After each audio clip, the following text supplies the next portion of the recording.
कक्षा 2 के learning outcome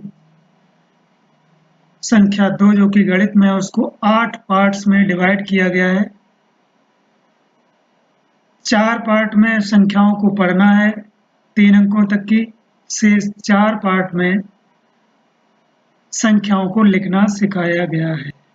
यहाँ पर LM 202.3 मतलब लर्निंग आउटकम फॉर मैथमेटिक्स दूसरी क्लास के लिए दूसरे नंबर का लर्निंग आउटकम और उसका तीसरा पार्ट है। इसमें 3 अंकों की संख्या ही पढ़ना है, वही इकाई, दहाई, सैकड़ा यहाँ पर ये लिखा हुआ है, पढ़ना इसी हिसाब से है। इकाई, दहाई को हमने 0 करके और ये एक पैटर्न बना दिया है, इस हिसाब से ही सीखेंगे बच्चे। इकाई, दहाई, सैकड़ा मतलब सैकड़ा तो है, बाकी सब 0 है, पढ़ना नहीं, सिर्फ सैकड़ा बोलना है। 900 आगे यहाँ तक पहुँचने पर 0 ही मिलता है, इसलिए ये संख्या बन गई हमारी 900। इकाई, दहाई, सैकड़ा 0 वाले स्थान है, उन्हें बोलना नहीं है, सीधे निकल जाना है। तो इकाई, दहाई, सैकड़ा 800, बाकी यहाँ कुछ है नहीं, 0 0 है, बोलना नहीं है। ऐसे ही इकाई, दहाई, सैकड़ा 600, इकाई, दहाई, सैकड़ा 300, कितने सैकड़ा? 3, इसलिए 300। इकाई, दहाई, सैकड़ा 100, सैकड़ा कितना? 1, तो 100 बोलेंगे। जितने सैकड़ा हैं उतने ही 100 बोलेंगे। आगे अगर 0 ही सब में मिल रहे हैं तो नहीं बोलेंगे। जब 0 के अलावा कोई अंक आएगा तो उसके स्थान को बोलेंगे, या फिर उसका सहयोगी स्थान जो है उसके साथ मिला के बोलेंगे। सहयोगी स्थान से मतलब ये है जैसे 1000, 10,000 ये दोनों इकट्ठे मिला के पढ़ेंगे, तो अगर कहीं इस तरीके से आता है तो सहयोगी स्थान है। 3 अंकों तक की संख्या तो सिर्फ इकाई और दहाई जो है वो सहयोगी स्थान होते हैं, उन्हें मिला के पढ़ लेते हैं, क्योंकि हमने 99 तक की संख्याएं सीख ली हैं, यानी दहाई और इकाई को हम एक साथ पढ़ सकते हैं। जैसे ये मान लीजिए हमारा लिखा हुआ है 45,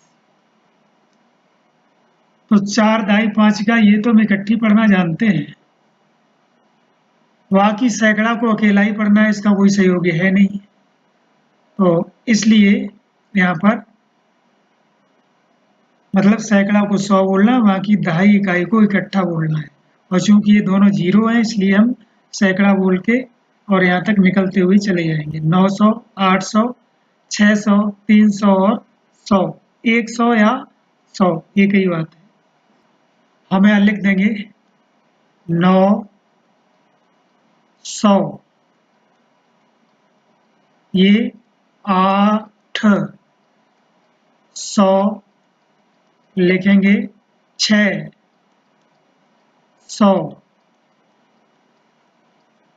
300 और ये है 100 या 100,